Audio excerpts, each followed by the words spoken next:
오늘은 특별히 교사 헌신 예배죠. 교사 헌신 예배를 맞이해서 끝냅시다. 제목이 희한합니다. 그냥 끝냈으면 좋겠죠. 끝냅시다 라는 제목으로 하나님의 말씀을 함께 나누도록 하겠습니다. 진짜 여러분의 인생에 이 악순환만큼은 내가 정말 끝내고 싶다, 그런 거 혹시 있으세요? 왠지 그것만 앞에 서면 내가 작아지고 항상 이긴 것 같지만 맨날 지고 있고, 나는 왜 이거에 대해서는 결코 이겨내지 못하는 걸까? 이 악순환의 고리만큼은 내가 반드시 끝내고 싶다. 지긋지긋하고 그냥 몸소리가 나고, 이거 사투리죠. 신물 났고 징그럽고. 여러분 혹시 그런 것이 있다면 오늘 선포되는 이 말씀과 더불어 그 모든 악순환의 고리를 끝냅시다. 할렐루야. 끝낼 수 있기를 주님의 이름으로 축복합니다. 오늘 교사 헌신 예배 말씀을 준비하면서요, 이번 한 주간에 카톡의 대학 가운데 끝내자라는 말이 제 마음속에 확 들어왔습니다. 여러분, 우리의 교육의 현장에서, 또 사랑하는 우리 교회 공동체 안에서 뿐만 아니라 우리의 가족 안에서, 여러분, 우리가 끝내야 하는 악순환의 고리가 있다면 과연 무엇일까? 곰곰이 생각하고 이 한 주간을 묵상하는 가운데 저는 분명하게 찾게 되었는데, 오늘 그것을 여러분들과 함께 나누기를 원합니다. 일방적으로 말하고, 일방적으로 판단하고, 또 일방적으로 정죄하는 이 폐쇄적인 소통의 방법, 제가 오늘 여러분과 함께 끝내기를 원하는 것은 바로 그것을 끝내자는 겁니다. 여러분, 욥기는 여러 가지 메시지가 있지만 특별히 사람과의 관계 속에서 우리가 어떠한 소통의 사람이 될 것인가에 대해서 우리에게 질문하고 또한 답을 해주는 성경이 바로 욥기라고 하는 성경책입니다. 우리가 오랫동안 읽었죠.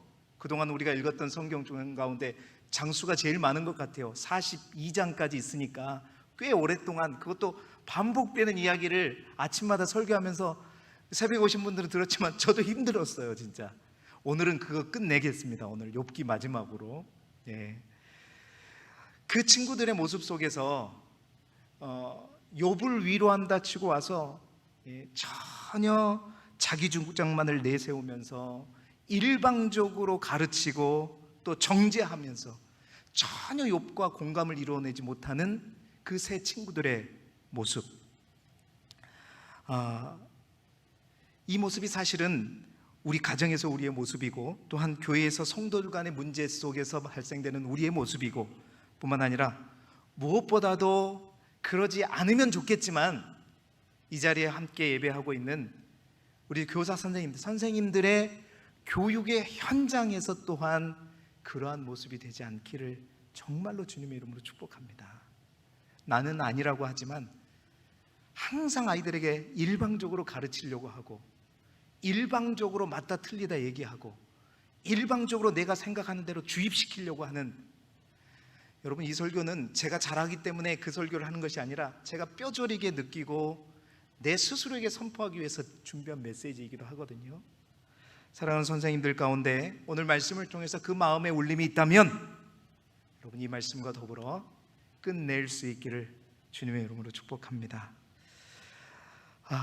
이제는 끝내자, 교사를 끝내자는 것이 아니라 이러한 소통의 방법을 끝내는 것인데, 오늘 우리가 읽은 말씀은 사실 이 고백을 하고 있는, 이 이야기를 하고 있는 엘리후 또한 결국 부족한 사람입니다.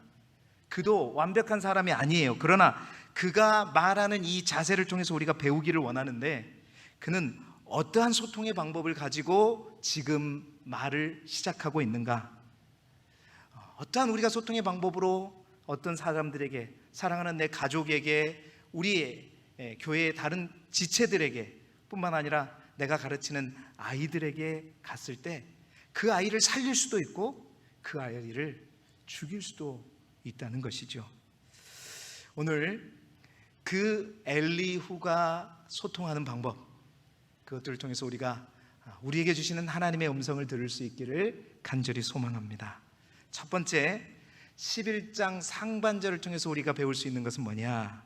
말을 기다려야 한다는 것입니다. 말을 기다려야 합니다.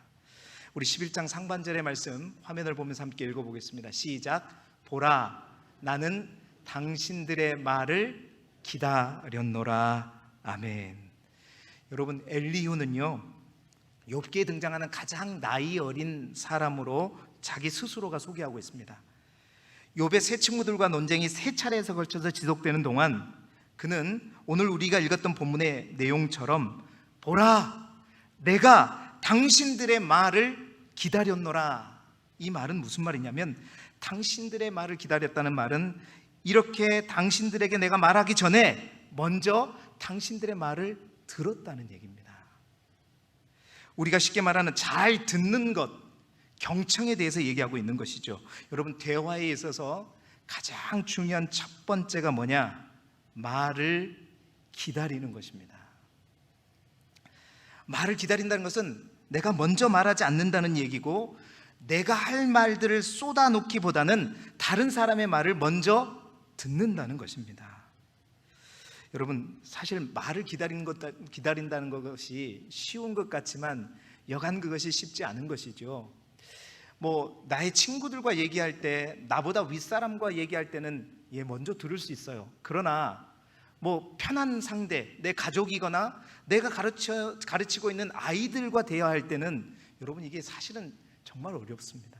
그래서 공자는 이런 말을 했다고 하죠.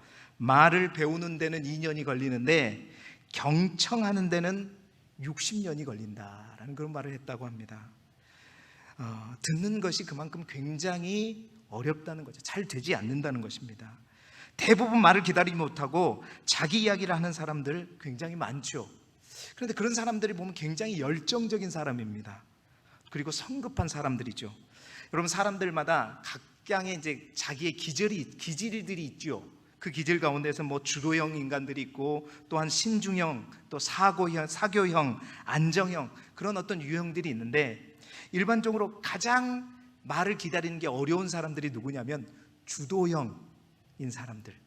뭔가 내가 주도해야 되고, 내가 뭔가 그 말을 이끌어가야 되고, 내가 모든 것에 답의 결론을 내려야 되는 그런 사람들의 소유자들은 대부분 상대방이 말할 때 어느 순간 끝까지 듣지 못하죠. 적당한 순간에 말을 끊고 이제 자기의 말을 시작하고, 끝까지 듣지 않고 중간에 잘라버리는 게 되는 것입니다. 여러분, 말을 자른다는 거, 말을 끊어버린다는 거, 내가 듣지 않고 그만 듣겠다고 하는 것은 상대방이 어떤 메시지를 주느냐, 상대방의 의사를 더욱더 확인하기 싫다는 그 메시지를 내가 전해주는 거예요. 네가 하는 말이 무슨 말인지 이제 알겠다, 더 이상 말하지 않아도 다 파악했다 라는 의미인 거죠. 여러분, 상대방의 이야기를 끝까지 듣지 않고 중간에서 잘라버리게 되면 어떠한 오류에 우리가 빠지게 되느냐, 상대방이 진짜 하고 싶은 말, 그 핵심들을 우리가 놓치게 된다는 거예요. 그것을 놓치게 되면 어떠한 결국, 이제 그런 사람들이 또 말은 많이 하거든요. 그 핵심을 놓치고 말을 많이 하게 되면 어떠한 결과가 나올까요? 그들이 원하는 답이 아닌 엉뚱한 답을 무수히 쏟아내는 거예요. 무수히 쏟아내는 거예요. 여러분, 최근에는 우리나라의 교육 방법도 많이 달라졌다고 하죠. 저 유럽처럼 미국처럼 많이 달라졌다고 하지만 저 때까지만 해도, 또 여러분 세대는 더욱더 그랬죠. 교육의 현장에서 우리의 교육 방법은 일방적이었습니다. 그냥 선생님이 A라 그러면 A인 거고, B라 그러면 B인 거고, 하지 말라고 하면 하지 마는 거고, 그게 법이에요. 그렇게 우리는 훈련되었습니다. 그렇게 교육받았어요. 그런데 여러분, 오늘 이두리 집사님도 기도했지만 얼마나 지금은 다른 세대입니까? 지금은 그러면 안 되죠. 제가 정말로 안 되는 게 그런 것들이에요. 또 위치가 위치인지라 누군가가 뭔가 얘기를 하러 오고 또 상담을 하게 되면 끊임없이 그것을 잘 들어야 되잖아요. 근데 그게 잘 안 돼요. 그게 잘 안 돼요. 선생님들도 마찬가지입니다. 항상 말하는 데 익숙하다 보니까 1대1로 아이들을 만나게 되면 그 아이들의 말을요 끊어먹기 일쑤죠. 왜냐하면 다 안다. 그래, 네 말이 뭔 말인지 알아. 그런데 이거 이렇게 해야 돼. 그건 너 잘못하는 거야. 이렇게 하지면 안 돼. 그런데 아이들은 그 말을 듣는 순간, 아, 나하고 다르네. 여러분, 혹시 우리가 정말로 교회 학교에서 열심히 섬기고 아름다운 헌신을 하고 있는데 그 아름다운 헌신과 수고가 전혀 아이들에게 영향력을 끼치지 못하고 있다는 생각 혹시 해본 적은 없으세요? 내가 가정을 위해서 정말 열심히 일하고 또 열심히 섬기고 열심히 그들을 위해서 뭔가를 하고 있는데 전혀 그들의 아이들의 마음을 만족시키지 못하고 그들과 하나 되지 못하는 그러한 가정을 꾸려가고 있다고 혹 생각해 보신 적은 없습니까? 상대방을 말을 끊지 않고 말을 기다리는 것, 여러분, 이것은 상대방을 존중하고 인정하는 것입니다. 요즘은 남편이 아내의 말을 끊는 것도 자주 있었지만 요즘은 아내들도 만만치 않게 남편의 말을 여보, 됐어 그만 알았어 항상 얘기하지만 우리 집 얘기입니다. 말을 기다리는 방법은요, 그렇습니다. 혼자서 대화를 독점하지 않는 거예요. 그리고 상대방의 말을 가로채지 않는 것입니다. 그들의 이야기를 가로막지 않는 것이고, 내가 의견이 다르더라도 일단 수용하고 끝까지 들어주는 것, 이게 뭐냐? 말을 기다리는 것입니다. 잠언서 10장 19절에는 말이 많으면 허물을 면하기 어려우나 그 입술을 제어하는 자는 지혜가 있느니라 말씀하였고, 잠언 13장 3절의 말씀은 입을 지키는 자는 자기의 생명을 보존하나 입술을 크게 벌리는 자에게는 멸망이 오느니라 말했습니다. 야고보서의 말씀도 말하기보다 뭘 속히 하라고 했죠? 듣기를 속히 하라고 말씀하였습니다. 여러분, 저 또한 주도적인 성향을 가진 사람이고 항상 교회 지도자로서 목회자로서 누군가에게 메시지를 전하고 가르치는 자에 있다 보니까 가장 약하고 가장 안 되는 것이 바로 이 경청입니다. 이 말씀을 준비하면서 제 자신도 이제는 좀 끝내자, 그런 마음과 결단해서 이 메시지를 준비하게 된 것입니다. 여러분, 남의 말을 듣지 않으려고 귀를 막으면 자기 자신이 먼저 귀머거리가 된다라는 말이 있더라고요. 여러분, 기억하십시다. 내가 뭔가 제대로를 전하고 싶고 뭔가 제대로를 그에게 말하고 싶다면 말을 기다리십시다. 먼저 들어주자고요.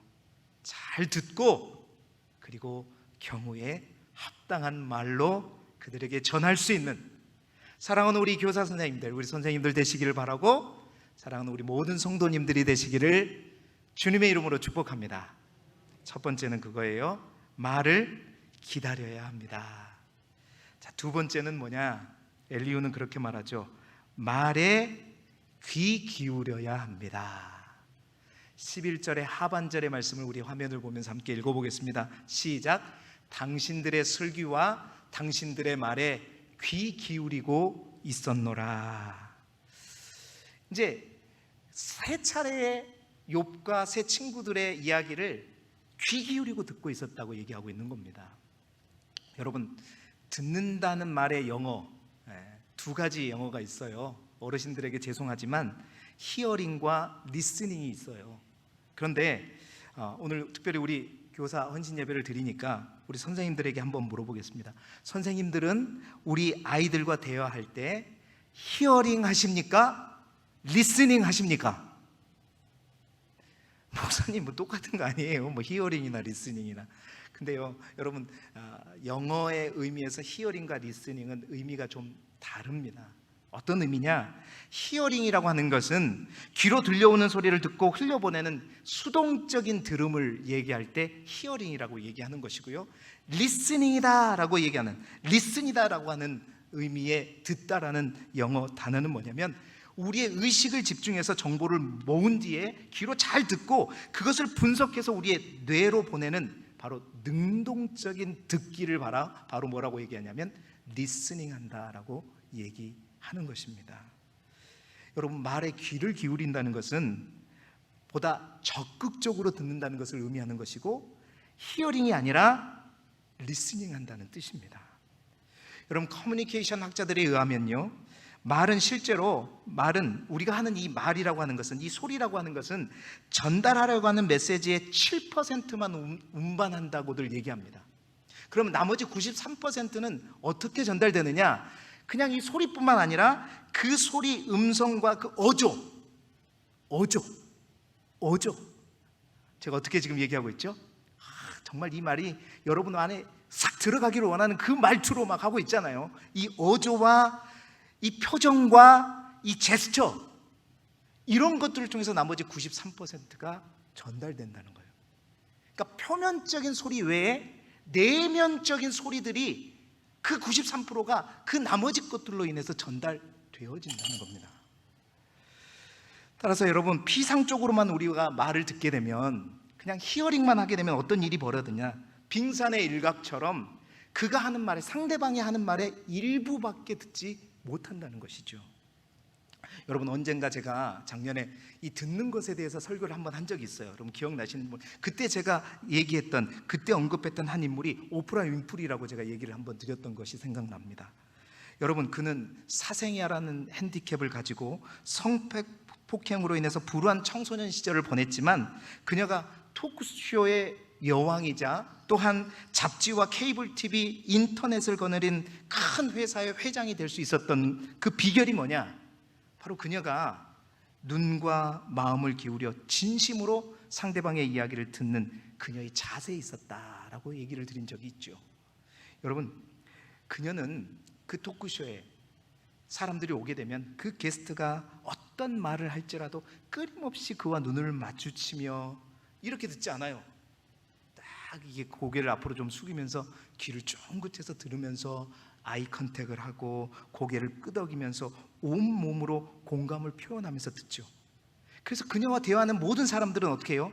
자기가 얘기하고 싶지 않았던 것조차도 자기도 모르게 술술 다 튀어나오고, 그럼으로써 윈프리와 함께 울고 웃으면서 함께 대화를 나누게 되는, 개인적으로 감추고 싶은 얘기도 다 그녀 앞에는 다 털어놓게 되는, 상대방의 자존심을 지켜주면서도 그의 마음을 만지면서도 위로해주는 탁월한 그 소통의 능력이 그녀의 영향력을 만들었다고 얘기하죠. 여러분, 말에 귀 기울인다는 것은 그런 의미입니다. 귀가 아닌 마음으로 듣는다는 것이고, 머리가 아닌 가슴으로 이해한다는 것이죠. 피상적으로 듣는 것이 아니라 적극적으로 경청한다는 것을 의미하는 것입니다. 제가 오늘 이 말씀을 저도 잘 모르니까, 제가 잘 할 줄 모르니까 말씀을 준비하면서 여기저기 자료를 많이 찾아봤어요. 찾아보니까 이 경청에도 단계가 있더라는 거예요. 그 단계가 한 4단계로 이제 뭐 코치어들이나 많은 상담가들이 얘기를 하더라고요. 그 첫 번째 경청의 단계가 뭐냐면 배우자 경청의 단계랍니다. 배우자 경청이란 말이 왜 붙었을까? 아마 한국에 있는 수많은 사람들의 경청의 수준이 이 수준에 머물고 있기 때문이 아닌가. 이 배우자 경청의 수준은 경청의 가장 낮은 수준인데, 어떤 수준이냐면요, 말씀드렸던 아까 그 리스닝이 아니라 히어링의 수준입니다. 그러니까 들을 때 대충 듣고 건성건성 말을 흘려 들은 거죠.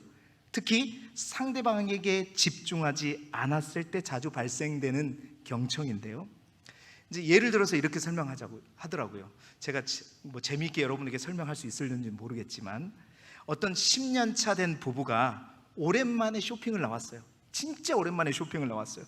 부인이 그 백화점에서 빨간 옷과 파란 옷을 가지고 와서 남편에게 이렇게 말합니다. 여보, 빨간색이나 파란색이나?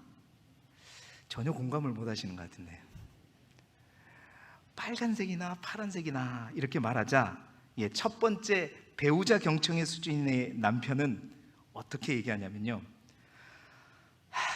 아무거나 입어, 빨리 좀 가자, 나 힘들어 죽겠다. 이게 뭐예요?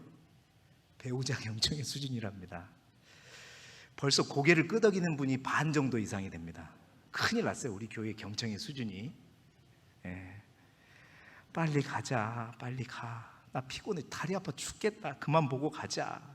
그러니까 이 배우자 경청의 수준은요, 상대방의 마음까지 상하는 수준의 경청이라고 얘기합니다. 자, 그거보다 한 단계 높은 경청의 수준이 뭐냐면 수동적인 경청이라는 거예요. 수동적인 경청은 어떤 경청이냐면 상대방의 주의를 기울이지 않고 상대방이 말하도록 가만히 내버려 둬요. 그러니까 말을 끊지도 않아요. 그냥 자기가 말을 하지도 않아요. 그냥 들어요. 그냥 말하게 냅둬요. 말을 가로막지 않는다는 면에서는 좋은 것 같은데, 말은 하고 있는데 전혀 그 사람의 의도를 파악하거나 집중하지 않는 경청, 이게 뭐예요? 이게 바로 수동적인 경청입니다. 자, 상황을 다시 한번 해볼게요. 여보, 파란색이나 빨간색이나? 이렇게 물었더니 이 수동적인 경청을 하는 남편은 어떻게 얘기하냐면 둘 다 좋아, 둘 다 좋아, 둘 다 좋네, 그냥 당신 마음에 좋은 거 사, 그냥. 이런 사람 별로 없으세요? 둘 다 좋아, 그냥 당신 마음에 든 거 사, 이렇게 말하는 거예요. 그러니까 이런 사람은 이 정도의 반응으로 듣는 것이 바로 수동적인 경청의 사람이라는 거예요. 그 다음에 경청의 단계가 뭐냐면 적극적인 경청이라고 해요. 적극적인 경청은 이제 상대방에게 말을 하게 하는데 그 사람이 하는 말에 주의를 집중하고 그 사람의 얼굴을 바라보면서 대화의 내용에 따라 적절한 호응도 해주면서 또 들어주는 것. 오늘 제가 얘기했던 그러한 단계의 경청을 말하는 거죠. 여보, 빨간색이나 파란색이나? 이렇게 물으면 이런 적극적인 경청의 남편이 이렇게 얘기하는 거예요. 둘 다 예쁘긴 한데 당신은 파란색이 딱이야. 그래도 듣고 있죠? 당신은 파란색이 딱이야. 이런 식으로 반응한다고 해요. 그러니까 바로 적극적인 경청은요, 드디어 그 말하는 사람과 어떻게 해요? 소통이 되기 시작하는 거예요. 뭔가 공감이 되기 시작하는 경청이 뭐냐? 바로 적극적인 경청입니다. 여러분, 우리가 리스닝 한다는 것은, 히어링이 아니라 리스닝 한다는 것은요, 공감대가 형성되는 경청이에요. 그냥 말만 하고 내버려 두는 것이 아니라, 그리고 그 소리가 그냥 듣고 흘러가는 것이 아니라 그 사람과 뭔가 공감할 수 있는 포인트를 마련해내는 것, 이게 뭐예요? 적극적인 경청이라고 하는 겁니다. 그런데요, 이 적극적인 경청보다도 더 적극적인 경청이 있다고 그래요. 그것들을 뭐라고 얘기하는가 했더니 맥락적 경청이라고 하더라고요. 여러분, 맥락적 경청, 이것은 경청의 최고의 단계라고 얘기합니다. 상대방의 의도와 감정과 느낌과 상황들을 전체적인 맥락 하에서 파악해가지고 그 상대방의 숨은 욕구까지 파악해주는 경청, 이게 맥락적 경청이라고 얘기하더라고요. 여보, 빨간색이나 파란색이나? 이렇게 물으면 이 맥락적으로 경청하는 사람들은 어떻게 얘기하냐면, 여보, 오랜만에 쇼핑을 나와서 사고 싶은 게 참 많지. 자긴 제가 어색하네요.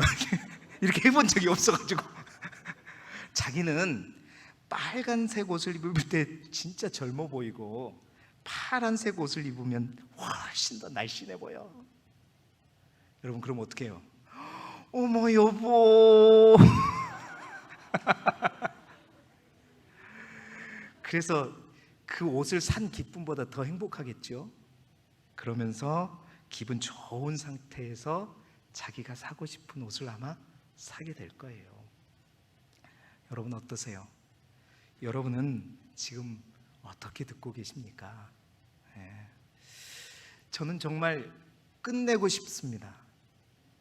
저의 수준을 판단해 보면 배우자 경청의 단계, 조금 더 후하게 점수를 둔다면 어떻게 해요? 기껏해야 수동적인 경청의 단계라고 할까요? 이제는 그 단계를 저는 정말 넘어서고 싶습니다.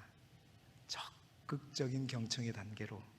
여러분, 저뿐만 아니라 여러분 모두가, 특별히 교사 헌신 예배로 드리는 사랑하는 모든 선생님들이 그러한 경청의 사람이 될 수 있기를 주님의 이름으로 축복합니다.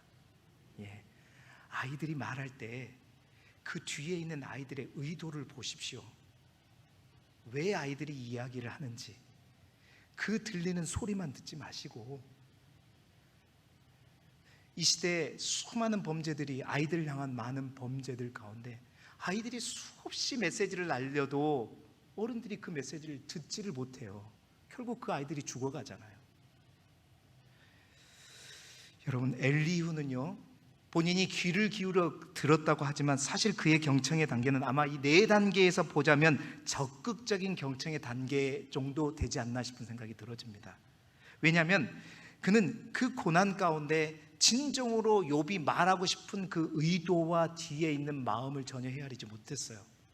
그는 그 세 친구들과 동일하게 잘 들었지만 오히려 그 숨은 의도와 마음까지는 듣지 못하고 그 마음을 이해하지 못하고 욥을 책망만 했던 모습을 보니까 그의 단계는 적극적인 경청의 단계였죠. 여러분, 말이 좀 어렵지만 맥락적인 경청, 사랑하는 우리의 가족과 아이들의 숨은 욕구까지 들을 수 있는 그 귀가 여러분 안에 열리게 되기를 바라고요, 그러한 경청에 아름다운 사람들이 될 수 있기를 주님의 이름으로 축복합니다. 마지막으로 엘리후는요 어떻게 들었느냐, 세 번째로 12절의 말씀을 보게 되면 말을 자세히 들었다고 자기는 얘기합니다. 여러분, 12절의 말씀을 우리 함께 읽어보겠습니다. 시작. 내가 자세히 들은즉 당신들 가운데 욥을 꺾어 그 말에 대답하는 자가 없도다. 여러분, 세 번째로 열리는 자기가 자세히 들었다고 얘기합니다. 여러분, 이 부분은 엘리후가 정말 그렇게 들은 것 같아요. 그래서 그는 가장 나이가 어렸지만요, 그 대화를, 자기의 변론을 시작하자마자 그 가운데, 그 얘기 가운데 그 장에 있는 모든 사람들을 말해서 화를 내면서 시작하죠. 먼저 욥의 세 친구들을 향해서는 정말 욥이 뭐가 틀렸다라는 것을 제대로 말도 못하면서 끊임없이 욥만 정죄만 하는 그들을 향해서 화를 냅니다. 뿐만 아니라 욥을 향해서는 자신이 계속 의롭다 하는 그 욥을 향해서 분명하고 명확하게 아니다라고 얘기하면서 화를 내면서 얘기하죠. 그렇게 할 수 있었던 근거가 뭐냐? 그는 자세히 들었기 때문이에요. 그래서 그는 욥에게 얘기할 때도 욥, 너가 이러한 말을 했는데 라고 하면서 이야기를 풀어갑니다. 또한 너가 이렇게 얘기했는데 그것은 이렇다, 이것은 저렇다, 이렇게 얘기하는 거죠. 그는 자세히 들을 줄 아는 사람이었습니다. 엘리후가 정말로 현명한 경청자는 아니었을지라도 적어도 그는요 듣는 데만큼은 자세히 들었던 말이죠.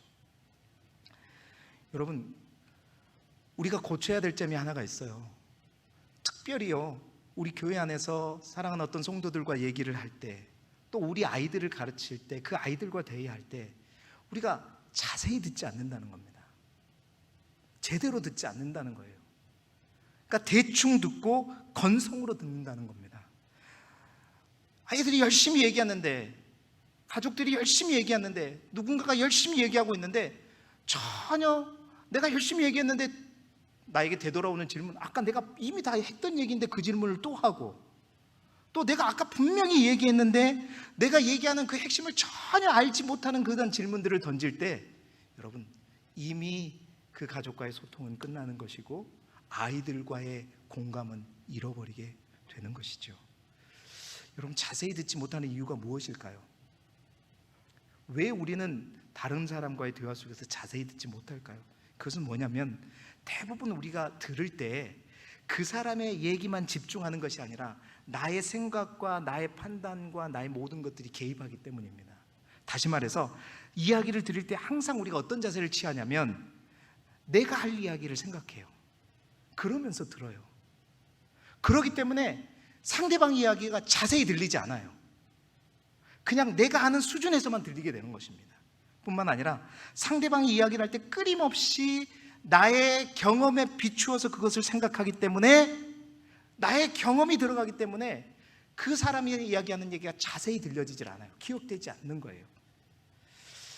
뿐만 아니라 그 상대방의 이야기를 들을 때 항상 우리는 평가하죠. 저게 맞는 얘기인지 틀린 얘기인지. 나의 평가가 들어가기 때문에 나의 판단이 들어가기 때문에 자세히 듣지 못하는 것입니다. 뿐만 아니라 이제 많은 사람들이요, 대화할 때 딴 생각을 많이 해요. 그래서 엉뚱한 얘기를 많이 하죠. 자세히 듣지 않는 것입니다. 사랑하는 성도 여러분, 그리고 특별히 교사 헌신 예배를 통해서 예배하는 우리 선생님 여러분, 아이들과 대화할 때, 사랑하는 우리 가족들과 대화할 때, 또 욥처럼 고난 가운데 있는 어떤 이들과 얘기할 때, 여러분, 내 마음속에 있는 생각과 편견과 내가 해주고 싶은 말들을 다 비워내고 대충 짐작하지 않기를 바랍니다. 미리 대답을 준비하지 않기를 바랍니다. 또한 상대방의 말을 반박하고 논쟁하기 위해서 듣지 않기를 바라고, 뭔가 답을 주고 내가 가르치기 위해서 듣는 것이 아니라 상대방의 말을 또한 내 경험에 비추어서 듣는 것이 아니라 자세히 듣고 그 자세히 들음을 바탕으로 더 깊은 대화로, 더 깊은 나눔으로 들어갈 수 있는 저와 여러분이 되기를 소망합니다. 항상 제가 얘기하지만 여러분, 정답은 누가 더 잘 알아요? 사실은 그 말을 하고 있는 꼬맹이들이 아닌 이상은요, 정답은 그 말을 하고 있는 사람이 더 잘 알고 있습니다. 그 10년차 부부, 여러분, 그 아내가 파란색이 잘 어울려, 빨간색이 잘 어울려, 아마 제 생각은 그래요. 둘 다 자기가 안 입어본 옷일 거예요. 자기한테 안 어울리는 거는 본인이 더 잘 알아요. 그러나 그 남편의 따뜻한 그 말을 듣는 순간 그는 어떤 결정을 했을까? 저 혼자 개인적인 생각으로, 그래, 내가 평소에 입던 노란색 옷을 입어야지 하고 아마 그 노란색 옷을 샀을 거예요. 답은 누가 더 잘 알아요? 상대방이 더 잘 압니다. 얘기를 하는 것은 들어주라는 거죠. 사랑하는 여러분, 욥기를 통해서 우리가 배우기를 원하고 엘리후를 통해서 보기를 원합니다. 어떠한 경청의 자세로 나아갈 것인가? 오늘 이 말씀을 통해서 여러분의 마음속에 울림이 있다면 그 울림을 바탕으로 여러분, 우리 가운데 있는 일방적이고 권위적이고 무조건적으로 가르치려고 하는 그 자세, 그것들을 끝내고 함께 공감하고 온전한 소통을 이루어가는 그러한 믿음의 사람들이 되시기를 축복합니다. 뿐만 아니라 여러분, 욥기를 통해서 우리가 하나 더 배우게 되는 게 있어요. 마지막으로 굉장히 중요한 거, 엘리후도 부족한 사람이었죠. 부족한 엘리후가 아무리 경청해서 최대한으로 잘 들었어요. 누구의 말을? 욥의 말과 욥의 세 친구들의 말. 욥의 말을 아무리 잘 들어도 욥의 세 친구들 또한 어떻게 해요? 한계가 있었죠. 욥도 한계가 있었지 않습니까? 한계가 있는 사람들끼리 아무리 잘 듣고 아무리 제대로 듣고 아무리 기다리고 듣는다 해도 여러분, 그 한계에 머무르게 되겠죠. 욥이 우리에게 가르쳐준 또 하나의 메시지는요, 우리가 인간과의 관계 속에서도 경청하고 잘 듣고 제대로 된 위로가 필요한 것, 이러한 경청의 자세가 우리의 관계 속에서도 필요하지만 더 중요한 것은요, 하나님과의 관계 속입니다. 이 엘리후가 가졌던, 우리가 가르쳐줬던 이 경청의 자세가 부족한 사람들끼리 아무리 잘 들어도 그 수준은 부족할 뿐이에요. 그 부족함을 뭘로 메꿔야 된다? 하나님과 나의 관계 속에서 내가 먼저 하나님에게 말하기 전에 어떻게 해요? 말을 기다리는 거죠. 하나님께서 나에게 뭐라고 말씀하시는가 기다리고, 뿐만 아니라 그 하나님께서 나에게 뭐라고 말씀하시는가 귀 기울이는 거예요.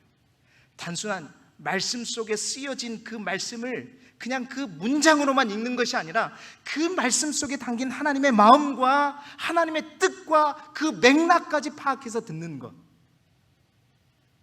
뿐만 아니라 그냥 말씀을 대충대로 건성건성 듣는 것이 아니라, 읽는 것이 아니라 제대로 묵상하고 나를 향한 주님의 음성으로 듣게 될 때, 여러분, 그 하나님과의 올바른 경청과 이웃과의 올바른 경청이 되어질 때, 여러분, 그 속에서 뭐가 피어나는 거예요? 우리의 성장이 되어지는 거예요. 저는 그걸 보았어요. 마지막 하나님께서 욥기 38장에 등장하시잖아요. 등장했을 때 욥과 도손도손 대화하지 않았어요. 욥은 그저 하나님의 말씀을 어떻게 했죠? 경청했습니다. 자세히 들었어요. 그런데 그 경청은요, 소극적인 경청이 아니었어요. 적극적인 경청을 넘어서 맥락적인 경청이었단 말입니다. 그 하나님이 지금 왜 어떤 의도에서 나에게 이렇게 질문하시는지, 그 질문을 듣고 들을 때 욥의 모든 인생의 고난에 관한 질문들은 다 해소되었고, 그리고 그 하나님 앞에 온전히 자복하고 회개하면서 하나님 앞에 나아갔죠. 그리고 그 욥은, 그 믿음은 듣는 신앙에서 어떻게 해요? 하나님을 보는 신앙으로 성장하게 되었던 것입니다. 사랑하는 성도 여러분, 끝내실 수 있기를 소망합니다. 그러려면요, 사랑하는 우리 아이들과 가족들의 말을 잘 들어주는 경청, 이것뿐만 아니라 하나님과의 관계 속에서도 하나님의 음성을 잘 듣게 된다면 우리 또한 더 이상 배우자 경청의 수준에서 끝낼 수 있지 않을까, 그것을 넘어설 수 있지 않을까. 그래서 사랑하는 우리 믿음의 현장에서, 교육의 현장에서, 여러분의 가정에서, 몸된 교회에서 사랑하는 모든 우리들의 신앙이 더욱더 성장하고 또 아름다운 변화가 되어질 수 있기를 그리스도 예수 이름으로 축복합니다. 기도드리겠습니다. 하나님, 우리 교회 학계가, 그리고 우리의 가정과 몸된 교회가 정말 사랑으로 교제하고 하나되며 연합하고 소통하는 믿음의 공동체가 되기를 원합니다. 특별히 매주 보이지 않는 가운데 다음 세대를 열심히 제대하는 선생님들을 축복하오니 그들의 교육의 현장에서 일방적이고 권위적인 소통이 아니라 말을 기다리게 하시고 말에 귀를 기울이게 하시고 말을 자세히 들음으로 그 만남 가운데 진정한 소통이 이루어지게 하시고 아름다운 회복과 성장이 있게 하여 주옵소서. 뿐만 아니라 하나님과 우리와의 관계 속에서도 더 적극적인 경청으로 나아가 욥처럼 귀로 듣는 신앙을 넘어 눈으로 보는 신앙까지 나아가는 우리 모두가 되게 하여 주옵소서. 예수 그리스도 이름으로 기도드리옵나이다. 아멘.